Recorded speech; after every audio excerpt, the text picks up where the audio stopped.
Printed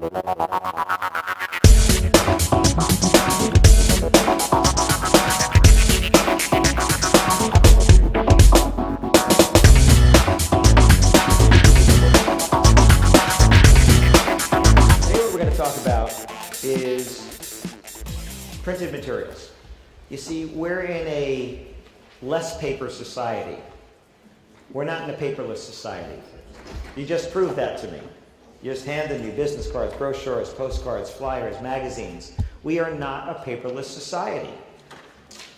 I wrote my books and I had them become ebooks as well because some people like reading them that way, but some people like a regular book. And like I said, I can't sign your ebook. If you can figure out a way for me to sign your ebook, please, because I want to do this thing called a virtual book signing. I love the name. I just can't figure out how to do it. But I would love to virtually sign your book. Somebody said, why don't you just have a webcam and somebody could come on and buy my book and they could watch me sign it virtually. It's not really signing your ebook. We can figure that out. But if you have a business card, brochure, postcard, flyer, mailing piece, menu, services, forms for people to fill out, you are not a paperless society. We remember 40% of what we hear and 60% of what we read. So you need to have it to go back to again and again and again. Have you ever had a prospect say, hey, can you send me something? Yeah, you have. Now these days it might be, well, let me email you that as a PDF, which by the way is the right way to do it. Can you send me something? Would it be okay if I sent it to you as a PDF? Yes, you can have it right now. Instead of sending them an email with attachments, how many of you open up attachments that you didn't ask for? Not many. So think about that. Say, I'm going to send you that information. In the next email, it's going to be an attachment. Is that all right? Yes. Okay. If you don't get it, check your spam filter. That would be a nicer way to do it, wouldn't it? So PDFs is a good idea. So why does print still matter? Print still matters because you can't read some documents very well on your computer. You can't read some documents very well on your iPhone, on your Android phone. You ever try looking at a restaurant's menu, their PDF on your iPhone? Yeah, I had one the other day. It was a 9 megabyte attachment PDF that I had to try to open on my iPhone. Yep, using up that bandwidth, right, every month. So think about the format that people are going to be using. But the wide variety of devices, the reason that I went to iPhone from Android is because it's the same screen on everybody's iPhone. Mine, my wife's, my son's, they're the same screen. Oh, and the cases are the same too. That was my biggest frustration. I'd walk into a store with my Android phone and say, do you have a case for this? Oh, not that one. Do you have a case for this? Yeah. Do you have it in green? No. Pink? Is pink okay?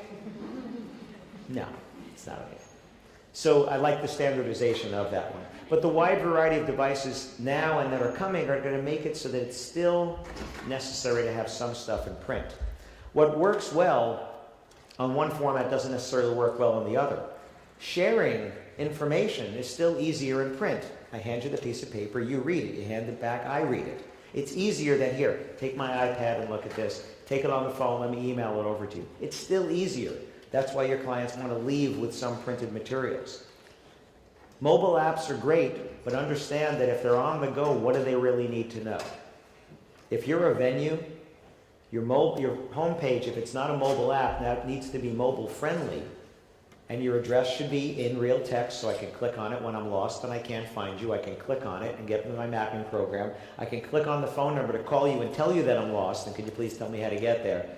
That's what you want to do, is make it easy for them. But understand that your mobile site is not your main site shrunk down. Kind of a little side topic there, but it is. But the experience of reading a printed document is different than the experience of reading an e-document. It's different. Think about a map versus a GPS. I love my GPS because I get where I'm going. I hate my GPS because I don't know where I am. I got where I was going, but I don't know where I am. When I used to have to pull it out on a map, I said, oh, I'm going to be going this way, going through those towns, and I'm going to get there. Now, I just listen to the voice, and she says, make a right, and make a left, and make a right, and make a left, and being a good husband and guy, I said, yes, yes, yes, yes, yes, I do. And I get where I'm going. Most of the time, I get where I'm going. But I don't know where I am. I was in Houston one time, and I was going to meet someone for dinner, and they said, where are you? I said, I'm in Houston. They said, no, I know that. Where? I was like, Houston? I don't know. I really didn't know. I had to go and get a bigger map and figure out where I was in Houston because I didn't know where I was. When I had to map it out, I used to know where I was and know where I was going. There's an experience that's different when you're reading printed materials. First of all, there's the sight. Right? How does it look? Is it shiny? Is it matte? Does it look like it's high quality? Are the photos good? Is the printing good? Can I read it? There's the feel. This is a multi-sensory experience. When someone hands you a business card, you ever get a really flimsy business card from someone? What do you think about their business?